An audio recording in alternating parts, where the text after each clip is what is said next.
अक्सर लोग कहते हैं हमें गुस्सा बहुत आता है, लेकिन अगर हम गुस्से को ज़रा गौर से समझें तो गुस्सा हमें आता नहीं है, गुस्सा हम करते हैं। ये कोई ऑटोमेटिक चीज़ नहीं है, बल्कि किसी सिचुएशन में हम खुद फैसला करते हैं कि कहाँ गुस्सा करना है, किसके साथ गुस्सा करना है और किसके साथ नहीं करना। जहाँ हमारा जोर चलता है वहाँ हम गुस्सा करते हैं, जहाँ जोर नहीं चलता वहाँ नहीं करते। अगर हम सोचें तो पता चलता है कि हम अपने बॉस के सामने गुस्सा नहीं करते, जबकि बॉस तो गुस्सा करता है क्योंकि उसका जोर चलता है और हमारा उस पर जोर नहीं चलता।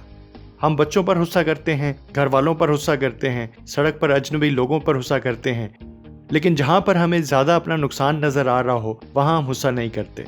अपने गुस्से को समझना बहुत ज़रूरी है, क्योंकि इससे हमारी सेहत मुतासर होती है, हमारे ताल्लुकात ख़राब होते हैं, हमारी शख्सियत ख़राब होती है और इस गुस्से से कुछ हम अच्छे काम भी कर सकते हैं।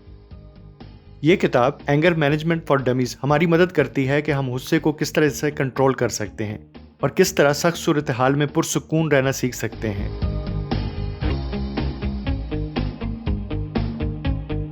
गुस्सा हमारी सेहत को तो बहुत ख़राब करता है। हाई ब्लड प्रेशर, अल्सर और इसी तरह हार्ट डिजीज़ गुस्से से बढ़ती हैं। हमारे दिमाग पर भी गुस्से के बहुत बुरे असरात होते हैं।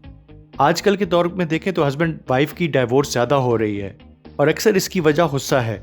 दोस्तों में आपस में ताल्लुकात ख़त्म होते जा रहे हैं क्योंकि गुस्से में एक दूसरे से कही बातें बर्दाश्त नहीं होती। ड्राइव करते हुए किसी और की गलती से गुस्सा आना नॉर्मल होता जा रहा है और इस गुस्से से एक्सीडेंट का खतरा भी ज़्यादा होता जा रहा है। गुस्से में हम घर या ऑफिस की चीज़ों को तोड़ फोड़ भी देते हैं और बाद में बैठे पछता रहे होते हैं कि काश मैं गुस्से में थोड़ा कंट्रोल कर लेता तो अच्छा होता।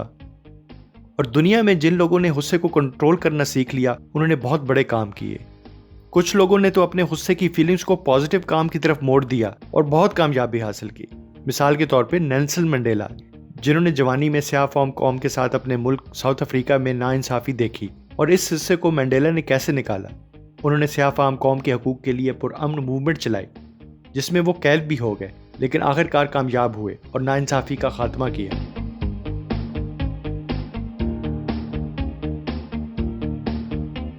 आपने अक्सर महसूस किया होगा कि गुस्सा आने से पहले आपके गाल सुर्ख होने लगते हैं, ज़बान में कपकपी आ जाती है, सांस तेज़ हो जाता है, पसीना भी आने लगता है। ये तमाम ऐसे सिग्नल्स हैं जो हमारा जिस्म मुकम्मल गुस्सा आने से पहले हमें देता है।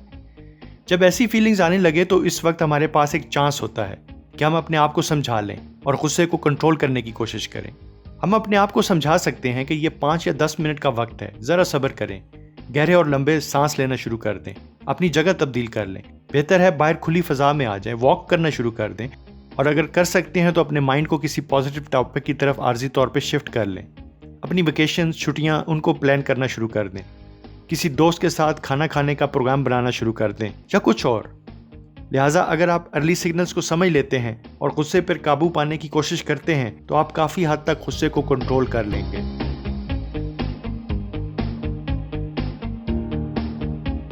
इंसान जानवरों से मुख्तलिफ क्यों है? क्योंकि इंसान के पास किसी भी सिचुएशन पर रिएक्ट करने पर इख्तियार है। जानवर फौरन रिएक्ट करता है, जबकि इंसान सिचुएशन पर सोच सकता है और फिर रिएक्ट करता है। जैसे कि पहले बताया गया है कि हमको गुस्सा आता नहीं है, हम गुस्सा करते हैं, यानी हमारे पास इख्तियार है कि किस सिचुएशन में क्या और कैसे रिस्पॉन्ड करना है। गुस्से को काबू करने की एक ज़बरदस्त टेक्निक है कि जब भी गुस्से में आए तो अपनी एक आदत बना लें कि रिस्पॉन्स देने से पहले सिर्फ 10 या 20 सेकंड का गैप देना है। थोड़ा सा माइंड को टाइम देना है ताकि वो कुछ काम कर सके, कुछ आपको अच्छी सोच दे सके। अगर आपने अपने माइंड को 10 सेकंड का भी गैप दे दिया तो सारी सिचुएशन तब्दील हो जाएगी और माइंड आपको बेहतर सॉल्यूशन देगा।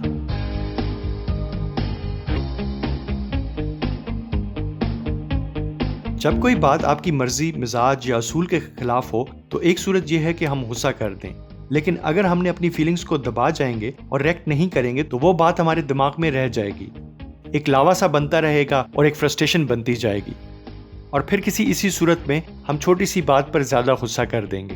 तो ऐसी सूरत हाल से बचने के लिए हमें अपने इमोशंस को, एहसासात को एक्सप्रेस करना चाहिए ताकि बात अंदर न रहे, बस बाहर निकालनी है। अपने इमोशंस शेयर करें अपने करीबी दोस्तों के साथ, या फिर राइटिंग्स भी एक अच्छा जरिया है अपने इमोशंस को, एहसासात को बाहर निकालने का। अपनी डायरी या जर्नल में रोज़ाना कुछ ना कुछ ज़रूर लिखें। इस तरह आप अपने गुस्से को बहुत हद तक कंट्रोल कर लेंगे।